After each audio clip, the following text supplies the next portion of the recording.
como decía Federico García Lorca y como dicen en muchos países de América hispana, con sumo gusto y fina voluntad, hablo yo de mi padre San José, abordando hoy, pobre de mí, una temática poco tratada cuando se habla de él. Yo me he apoyado para formarme en este tema y poder transmitirlo, ya digo, torpemente, pero ustedes de antemano, con su indulgencia característica, me perdonan. Me he apoyado en el teólogo josefino número 1. Por eso quiero primero presentarlo un poquito, a ver si consigo también que alguien pues se entusiasme con la lectura de este autor que quiso tanto a San José que le ha imitado en esconderse y meterse en la sombra después de hacer un servicio a la Iglesia y a las almas tan eminente como hizo. Me refiero al dominico Isidoro de Isolano o de Isolanis, o según él mismo, Isidoro de Milán, porque quizá el apellido es una cierta deformación fonética de Isidorus Mediolanus, o sea, de Milán. Nace entre 1470 y 1480 y entra en la todavía relativamente joven orden de predicadores a finales del siglo XV. Es profesor de teología en numerosos conventos de su orden y en 1513 publica, o al menos termina de escribir, y se publican las dos prácticamente en ese año, dos importantes obras que escribe: el Tractatus de Mundi Eternitate y la otra De Velocitate Motum, o sea, el tratado sobre la eternidad del mundo y otro tratado sobre la velocidad de los movimientos. O sea, un hombre que domina las áreas filosófica y teológica. Y en 1514, justo al año de escribir esas dos obras, de publicarlas, comienza a confeccionar su gran obra. No grande por una notable extensión, pero sí porque es la mejor obra sobre el tema todavía hoy no superada. Me refiero a la Summa de Donis Sancti Joseph. La suma, porque entonces este título era muy recurrente, una suma, como digamos un manual, un compendio de los dones de San José. La terminará en Pavía en el año 1521 y el día de Pentecostés del año 1522 la dedica al Papa Adriano VI en Bolonia, donde era profesor Isidoro de Isolano de teología, o sea, explicaba lo que entonces explicaba, que era el libro de las sentencias de Pedro Lombardo, y era un profesor muy reputado, según nos dicen. Las pocas crónicas y noticias que nos han llegado sobre él, porque, como decimos, era un docto teólogo y un ejemplar religioso, pero que se escondió en el silencio y ahí permanece casi hasta hoy, si no fuese por esta gran obra suya, la Suma de los Dones de San José. Es la última fecha clara que tenemos de su vida, esa de Pentecostés de 1522, y debió de morir entre 1525 y 1530, o sea que vivió entre 50 y 60 años, más o menos, a caballo entre los siglos XV y XVI. En lo que se llama josefología, o sea, teología josefina, pues Isolano es lo que es San Alberto Magno en filosofía, lo que es Santo Tomás de Aquino en teología, lo que podría ser Melchor Cano en los lugares teológicos, o lo que en derecho canónico puede ser San Raimundo de Peñafort. O sea, la gran autoridad de la, digamos, la antigüedad cristiana en sentido amplio en San José, pero sigue siendo hoy la autoridad en San José, porque todos debemos beber de esta suma de Isidoro de Isolano, que según la Espasa Calpe es el tratado teológico más acabado y profundo sobre San José. Y Solano lo dijo todo. Los demás repetimos. Y junto a él otros hablaron hermosa y ampliamente de San José. Pensemos en los antiguos carmelitas, los primeros propagadores de la devoción a San José, los primeros que empiezan a rezar un oficio en honor de San José. Por eso de ahí traía Santa Teresa su gran devoción josefina, que luego ella personalizó y redimensionó. Pero hablemos del gran dominico de tintes apocalípticos, el valenciano San Vicente Ferrer, gran apóstol josefino. Hablemos del gran apóstol josefino franciscano San Bernardino de Siena. Hablemos, como hemos dicho, de la Santa Madre Teresa de Jesús y hablemos de su gran discípulo y consejero al mismo tiempo, el padre Gracián de la Madre de Dios, que también escribió una famosa Josefina, otra suerte de suma sobre San José ya a finales del siglo XVI. Pero todos estos enfocan a San José desde otras angulaturas más espirituales, más piadosas, a veces un poco más legendarias, más devocionales. Y Solano, tocando todo eso, sin embargo, es un hombre muy científico en su presentación sobre San José, porque bebe siempre de la Sagrada Escritura y de los padres de la Iglesia. Y se inserta en ese surco de grandes dominicos josefinos, abierto, bueno, sensulato por Santo Domingo de Guzmán, fundador del Rosario, y en el Rosario está muy presente San José, y después San Alberto Magno, que compone un oficio sobre San José a petición de los frailes de su orden. Santo Tomás de Aquino habla mucho de San José, no solo en la Suma Teológica, sino en otras muchas obras suyas. Ya hemos citado a San Vicente Ferrer, podríamos hablar del beato Alano de la Roche, el gran apóstol del Santo Rosario, aquel que recibe las famosas 15 promesas de la Virgen en favor del Rosario. Habla mucho de San José y propaga su devoción. Pero Solano, como decimos, supera a todos a nivel científico. Su obra es un arsenal de citas. Tiene 4 partes, la suma de los dones de San José de Isidoro de Solano. La primera parte, los dones del bendito patriarca antes del desposorio con la Reina del Cielo. Segundo, sus dones después del desposorio. Tercera parte, todas las bendiciones de la Escritura cumplidas en San José, como lo demuestra muy bonitamente y muy profundamente Solano. Y cuarta parte, la muerte y la gloria del patriarca José de Nazaret. Sobre todo Solano se apoya, citando, como decimos, a multitud de padres y de autores, se apoya en San Alberto Magno y en Santo Tomás de Aquino, las dos grandes autoridades teológicas de la orden de predicadores de los dominicos. Y desde el principio, desde los primeros renglones, Solano deja claro que rechaza somnia imaginata et oblectantes fábulas, o sea, los sueños, las imaginaciones, las fábulas extrañas, fuera. No beberá de los apócrifos ni de leyendas extrañas. Todo es puro y límpido, traído de la Sagrada Escritura. En la primera parte de su obra habla Solano titula el capítulo 13, de dono virginitatis. Y aquí entramos directamente en el tema que nos ocupa hoy, la virginidad de San José. Isidoro de Solano explica que San José habría hecho voto de virginidad de corazón y de palabra, pero condicionalmente. Ahora explicaremos cómo. ¿Por qué es absolutamente razonable, según este autor y según el buen sentido y la lógica, que San José hiciese voto de virginidad? Pues sobre todo por 2 razones fundamentalísimas. Porque dice la Sagrada Escritura que erat vir justus. San José fue un varón justo, o sea, un hombre santo. Y si fue santo, naturalmente fue casto.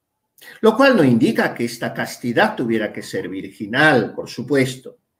Pero, en segundo lugar, si fue, como lo sabemos, esposo cabal, en plenitud de la palabra, esposo de María Virgen, y era un desposorio, un matrimonio muy especial. Ya hablaremos, si Dios quiere, en otra ocasión, con el favor de Dios, de este tema, la esponsalidad de San José y cómo fue su matrimonio con María. Pero si era esposo de la Madre de Dios, y esta era purísima y había de ser virgen no solo antes, sino durante y después del parto, convenía oportunísimamente a San José también esa misma virginidad, antes y después de su desposorio con María y perpetuamente. Y por tanto es lo razonable, sigue argumentando Solano, que esta virginidad de José fuese un compromiso anudado con Dios nuestro Señor por medio de un voto, como lo habría hecho María. Convenía pues muchísimo que José fuese virgen, no solo porque María lo era, sino porque los grandes escogidos del Señor también lo habrían de ser. Y cita en este caso a los dos Juanes, San Juan Bautista y San Juan Evangelista. Además, Solano da una razón verdaderamente bella, de una hondura teologal conmovedora, y que nos puede servir mucho a nosotros para intensificar nuestro amor filial y, digamos, incluso amical con el Santo Patriarca. Dice Solano que San José recibió el don de la paternidad más noble que ha existido nunca jamás en la historia.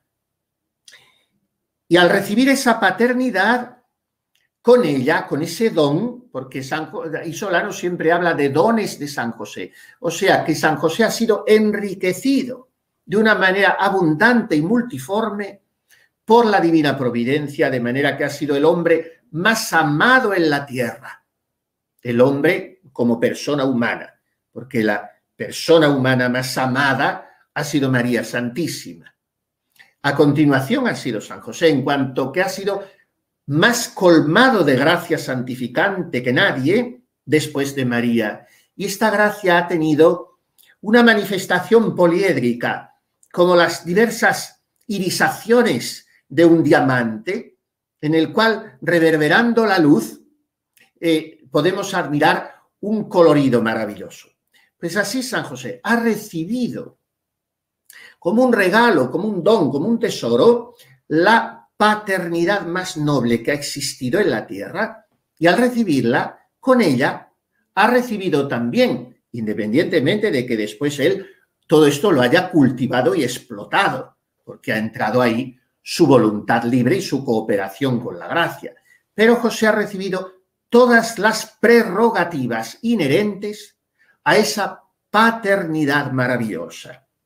Y entre esas prerrogativas está la virginidad. Y nos preguntaremos, pero esto parece un cierto sinsentido. Recibir la paternidad y junto con ella la virginidad, que no parece precisamente una prerrogativa de la paternidad.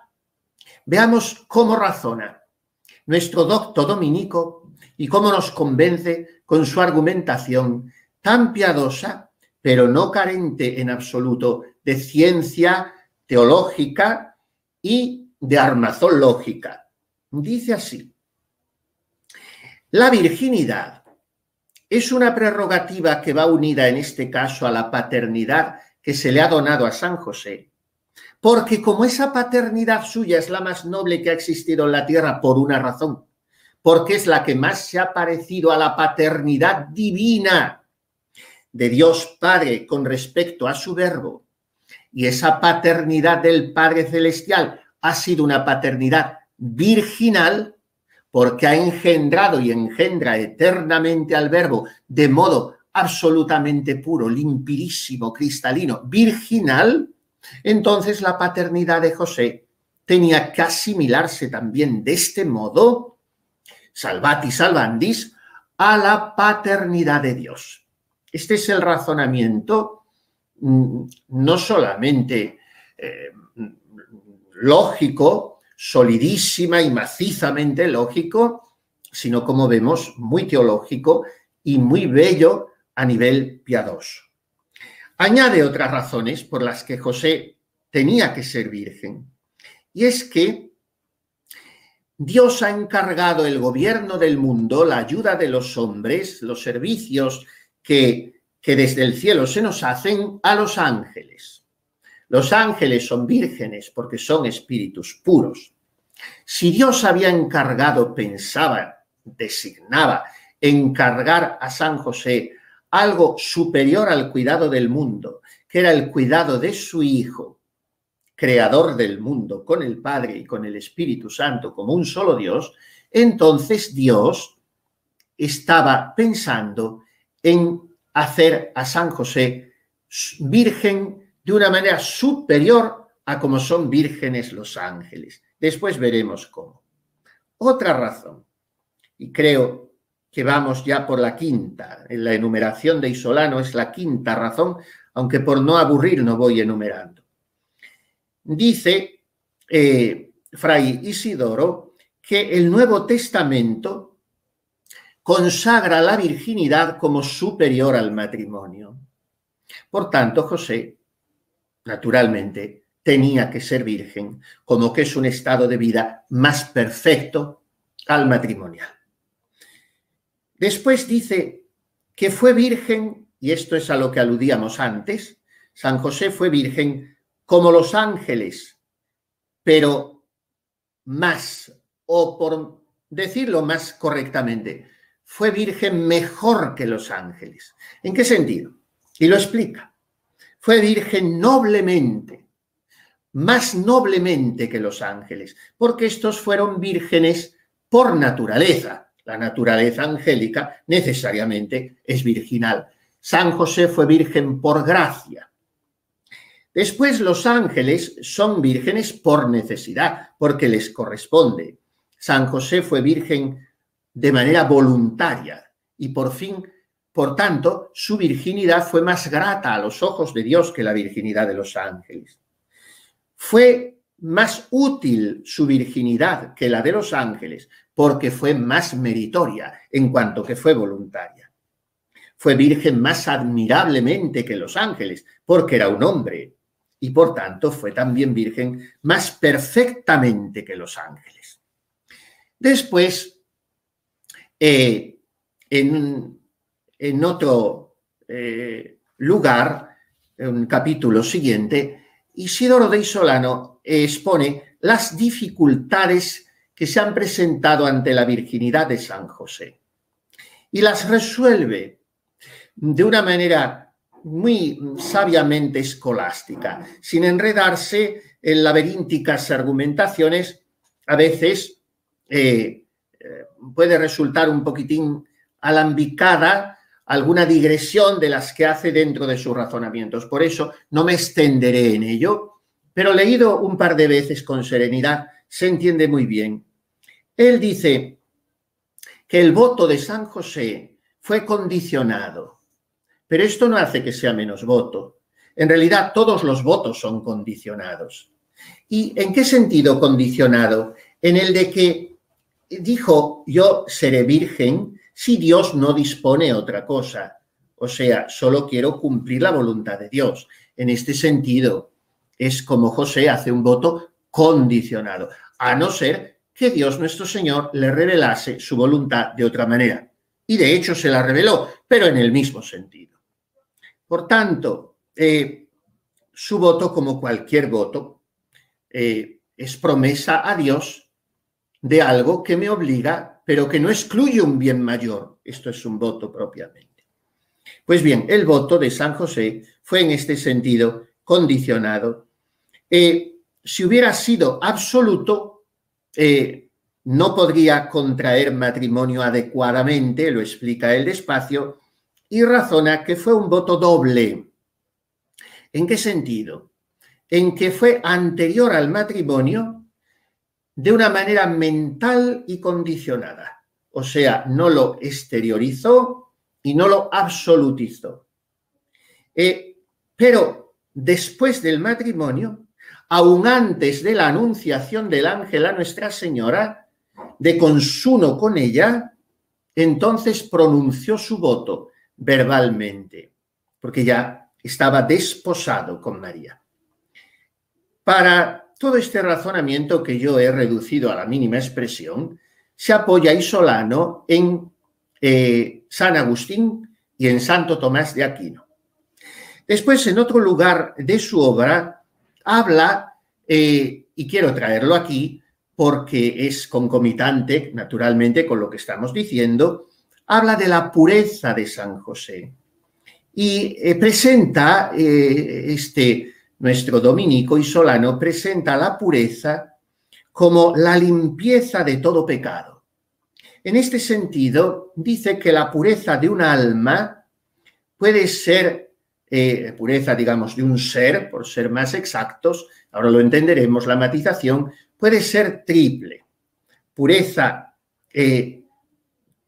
limpieza, digamos así, total, que imposibilita pecar. Una limpieza, digamos, existencial con la imposibilidad de pecar. Esta pureza es exclusiva de Dios, en el cual es metafísicamente imposible el pecado. Sabemos que es impecable e impecante.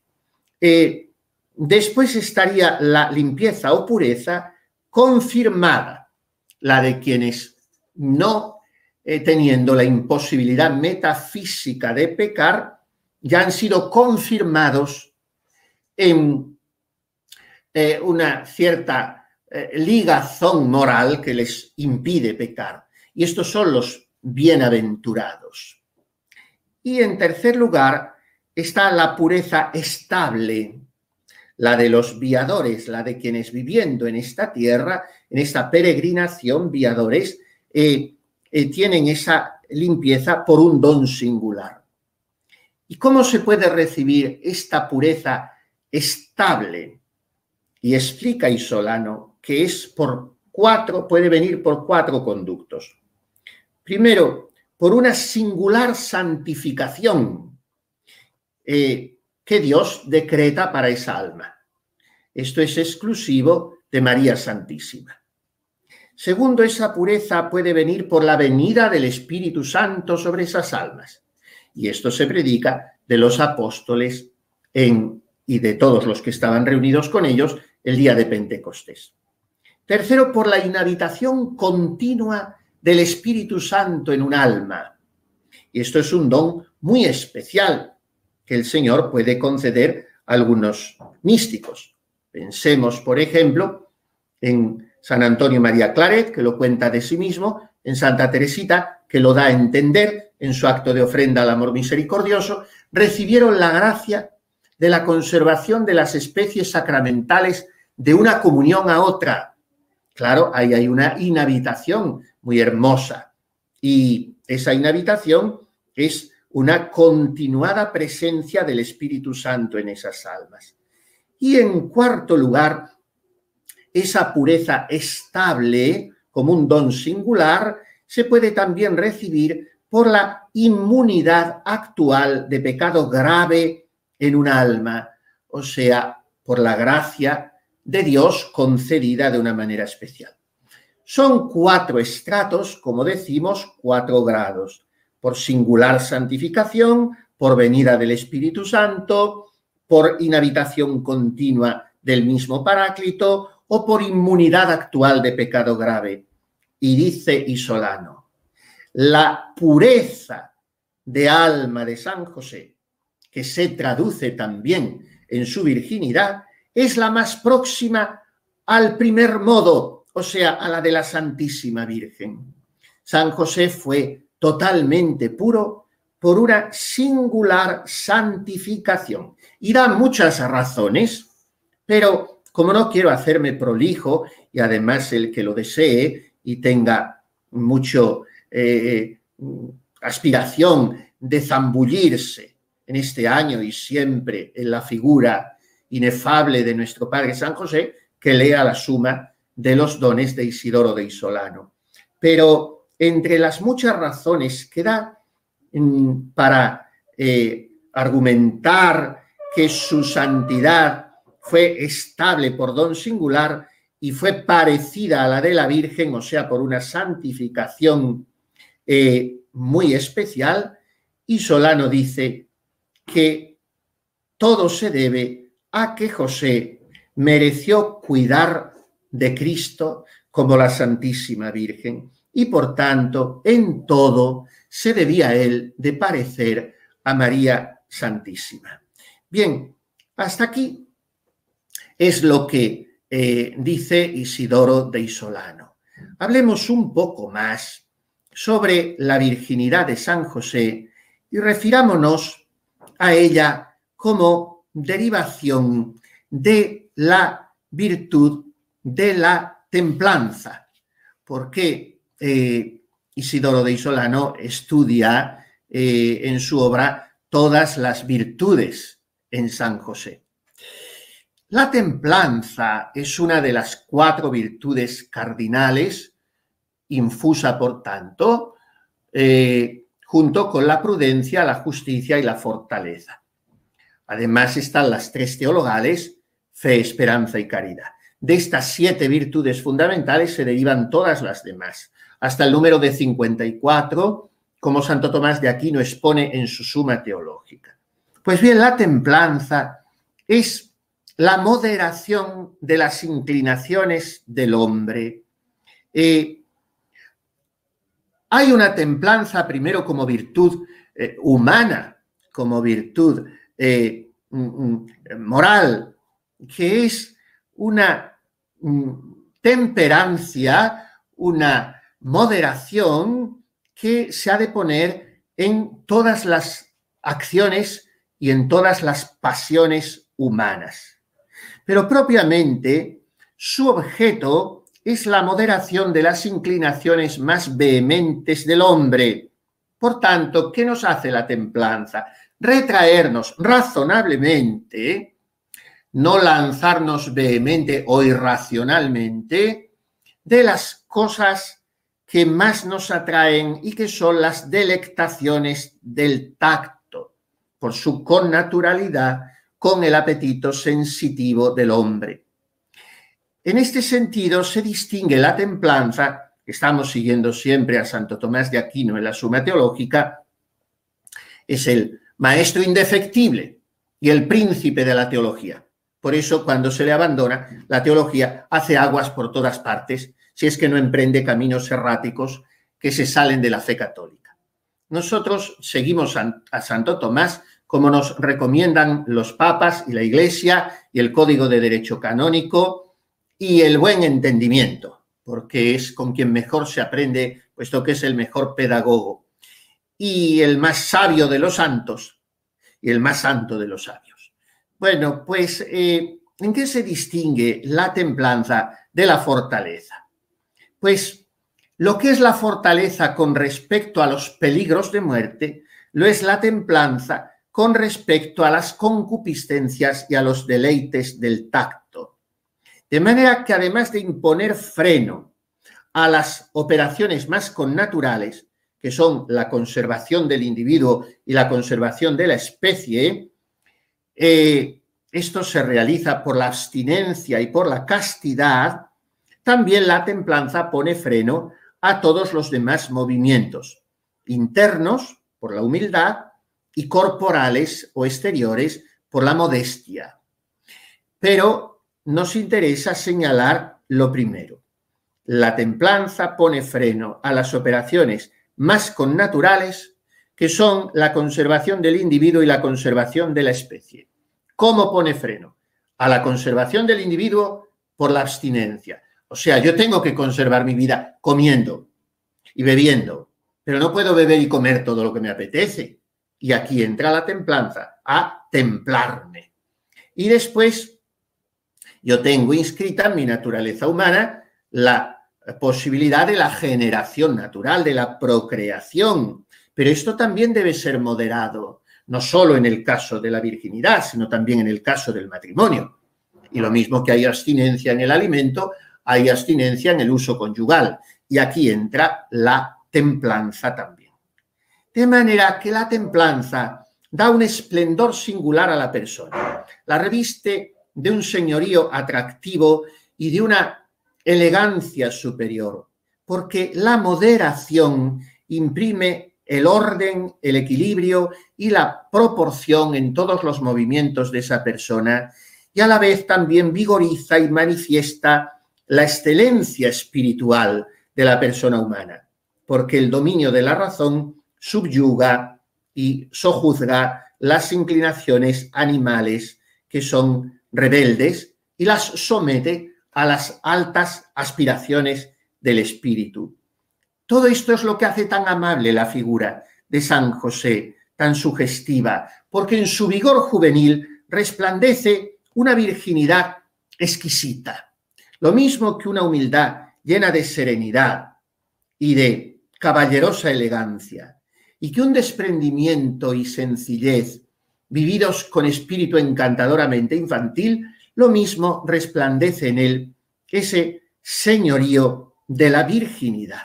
Bien, después de haber hablado en él de la pureza y de la templanza de la que deriva la castidad y por tanto la virginidad, hablemos un poco más de esta virginidad en San José. Y digamos que, según Santo Tomás de Aquino, la virginidad implica que la persona en la que se halla esté inmune del incendio de la concupiscencia.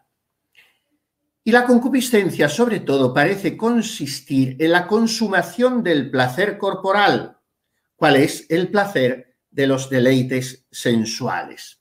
Estamos en la cuestión 152, artículo primero de la segunda secunde de la Suma Teológica. Entonces, la virginidad implica tres cosas. Primero, a nivel corporal, por parte del cuerpo, virginidad dice integridad del sello de la virginidad. Por parte del sentido, inmunidad del deleite. Y esto consiste en la suspensión de la generación. Y este es el elemento material de la virginidad. Y por fin, por parte del alma, la virginidad implica el propósito de abstenerse perpetuamente de esa delectación. Y esto constituye el elemento formal de la virginidad. Por tanto, recapitulemos. La virginidad implica una triple integridad. Integridad del cuerpo y el alma. Este es su elemento material. Integridad voluntaria que se hace aceptando libremente e integridad consagrada a Dios. Es una virtud especial y excelentísima dentro de la virtud de la castidad y es un estado superior al estado matrimonial, porque entregarse con amor total e indiviso a Dios y al prójimo es un bien superior al que puede procurar el matrimonio. Todo esto lo explica Santo Tomás de Aquino. Vengamos ahora a lo que se ha dicho, un poco de lo mucho que se ha dicho sobre la virginidad de San José. Naturalmente no han faltado herejes en todos los tiempos que se han atrevido diabólicamente a negarla, diciendo que o bien perdió la virginidad en el matrimonio con María Santísima, o bien en la concepción de Cristo, o bien después de su nacimiento. Los herejes judaico-cristianos de los primeros siglos enseñaron que Cristo había sido concebido de María y de José según el modo humano. Y este error lo renovaron en el siglo XVI los anabaptistas y después lo propalan como quieren y cuando quieren los modernistas, para los cuales todo error y toda herejía son familiares. A veces Tertuliano insinuó que los hermanos del Señor, de los que hablan los evangelistas, habían sido hijos de María y José después de la concepción de Cristo. Orígenes, de una manera muy enérgica, responde así a Tertuliano: no nos engañemos por simples, refutemos aquello que suelen oponer los herejes. Ignoro en verdad quién profirió tan gran locura como afirmar que María fue abandonada por el Salvador porque después de su nacimiento se unió a José. El que tal dijo habló tal vez sin saber lo que decía. Si pues los herejes alguna vez os objetan tales cosas, respondedles diciendo: llena estuvo ciertamente del Espíritu Santo, a la que Isabel saludó: bendita tú entre las mujeres. Si el Espíritu Santo proclama a María bendita, ¿cómo la negó el Salvador? Por cierto, los que aseveran de ella que se casase o consumase el matrimonio después del parto, no tienen con qué probarlo. Esos hijos, pues, que se decían de José, no habían nacido de María, ni hay ninguna escritura que tal refiera. Bien, alrededor del año 380, estamos ya en el siglo IV, avanzado, muy avanzado el cristianismo, teniendo ya carta de naturaleza en el imperio, el hereje Elvidio públicamente defendió que los hermanos del Señor, según la expresión del Evangelio, eran verdaderos hermanos de Cristo, nacidos de María y José. Pocos años después, esta herejía la renueva el monje romano Joviniano, y recordemos las invectivas que contra ellos lanza San Jerónimo en su famosísimo tratado de Perpetua Virginitate Mariae Adversus Elvidium y en el Adversus Jovinianum Libri Duo. Además, el Papa Siricio, pocos años después, entonces se condenaban las cosas enseguida, les anatematizó en el año 390. Flaco favor hicieron también en este sentido los evangelios apócrifos de Santiago y Pedro, que, queriendo presentar un San José anciano que así habría podido proteger la virginidad de María, dicen que los hermanos del Señor no son hijos de María, sino hijos de José tenidos de un matrimonio anterior. En esos evangelios apócrifos se hace hablar a San José. Tengo hijos y soy viejo. Ella, en cambio, es una jovencita y teme ser la irrisión de los hijos de Israel. No faltaron algunos padres de la Iglesia que acogieron esta versión. Clemente Alejandrino llama a Judas hermano de los hijos de José. Orígenes se refiere un poco tangencialmente a eso y son otros padres en los que no queremos detenernos porque nos haríamos prolijos. Está, por ejemplo, Eusebio de Cesarea, da un cierto oído a esto y luego lo desmonta. San Hilario dice también que son hombres verdaderamente malignos los que afirman que el Señor tuvo varios hermanos, los cuales, si fuesen hijos de María y no tenidos por José de un primer matrimonio, en su pasión no hubiese él entregado su madre al apóstol Juan, etc. San Ambrosio dice, Santiago fue hijo de José y por eso es llamado hermano del Señor, ya que José, su padre, es también padre putativo del Señor. San Epifanio recoge la sentencia de los apócrifos y San Juan Crisóstomo y San Agustín incluso en un principio la sostuvieron, pero después se pasaron a la sentencia de San Jerónimo, que nunca sostuvo esta peregrina opinión. De manera que Crisóstomo y Agustín naturalmente sostuvieron ya en su madurez la virginidad de San José.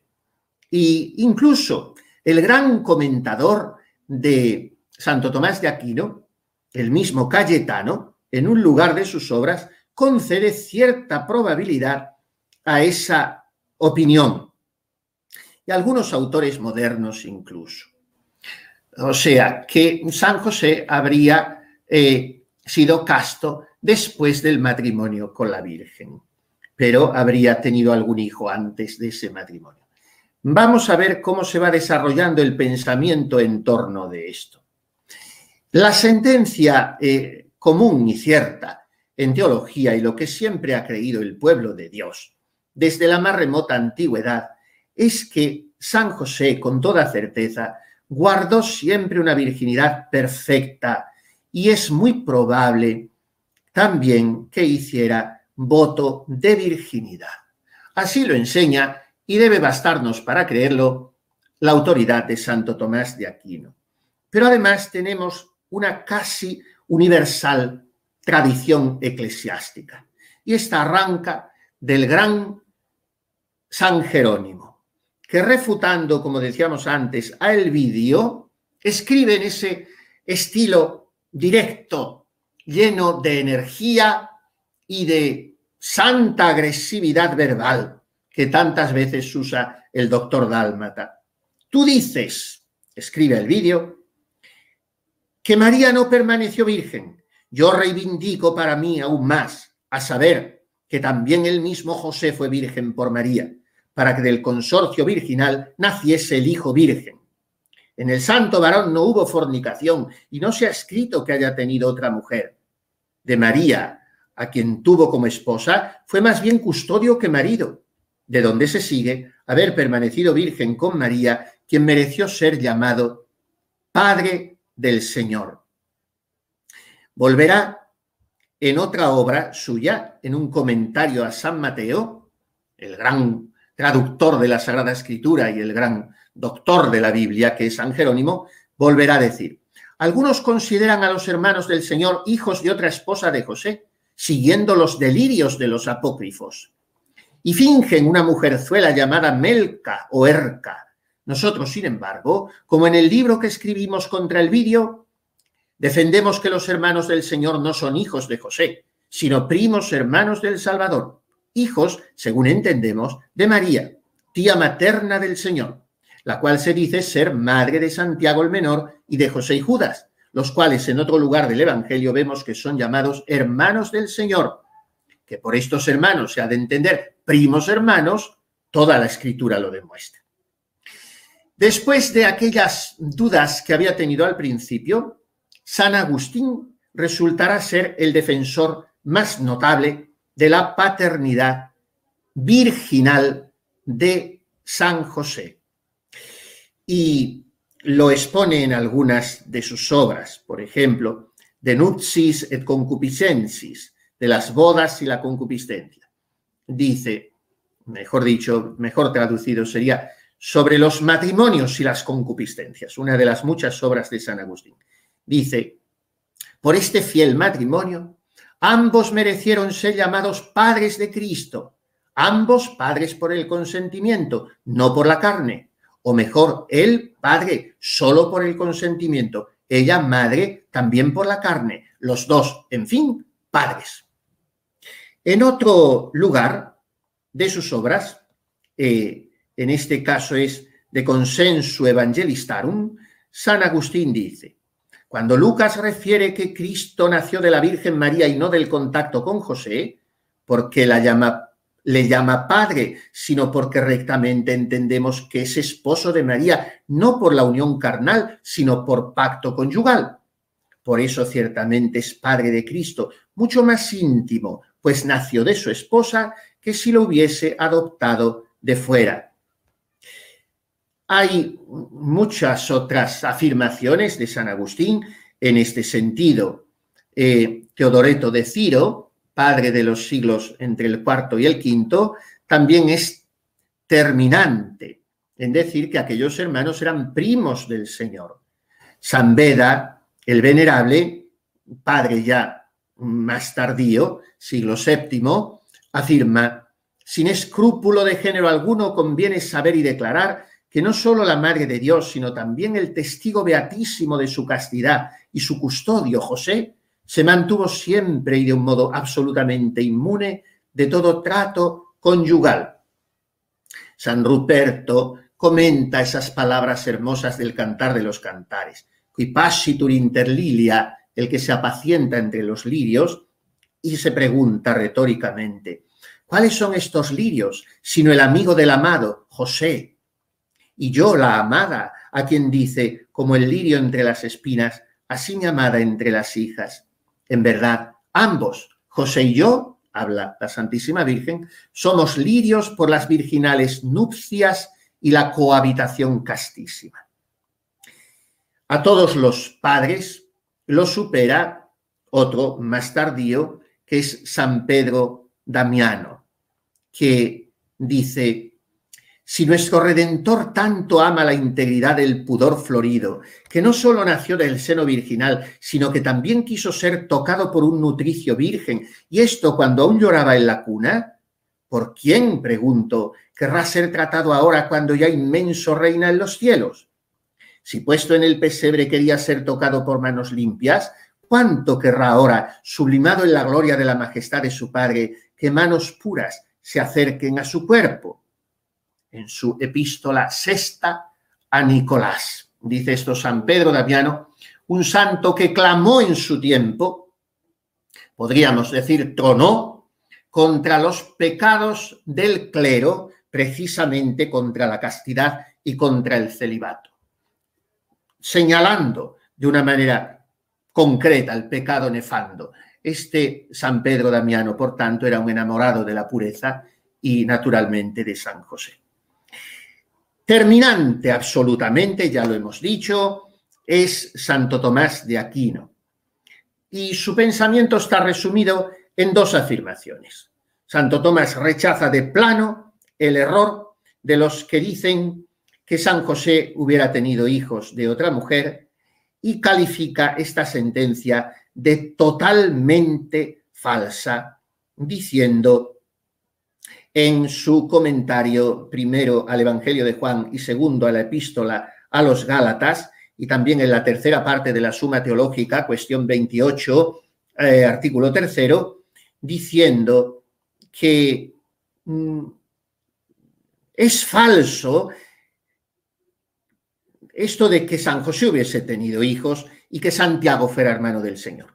Porque si el Señor quiso encomendar solo al virgen el cuidado de su madre virgen, ¿cómo conviviría con su esposo si no hubiese sido virgen siempre? O sea, Santo Tomás argumenta, si Jesús en la cruz encomienda a su madre a los cuidados de un hombre virgen, como era Juan Evangelista, es porque María estaba acostumbrada a vivir en ambiente virginal y su esposo era perpetuamente virgen. Podríamos detenernos en cuestiones lingüísticas de la composición de las palabras, primero hebreas y griegas, sobre esto de los hermanos del Señor, pero ha sido muy demostrado y estudiado y no es tampoco objeto de esta conferencia nuestra, que ya tiene que ir terminando. Solo añado esto, que San José, y esto se cree en la Iglesia tradicionalmente, que es como mejor se creen las cosas, San José, de modo semejante a la Virgen María, estuvo ligado por voto de castidad. O sea, tenía un propósito confirmado por un voto de guardar perpetuamente su integridad física. Y esto, si los teólogos enseñan con Santo Tomás que fue conveniente en María que se realizase por voto, pues también naturalmente lo fue en San José. Y así dice Santo Tomás en su comentario al cuarto libro de las sentencias. La bienaventurada Virgen María, antes de unirse con José, fue cerciorada por divina revelación de que José tenía el mismo propósito y, por tanto, no se exponía a peligro casándose.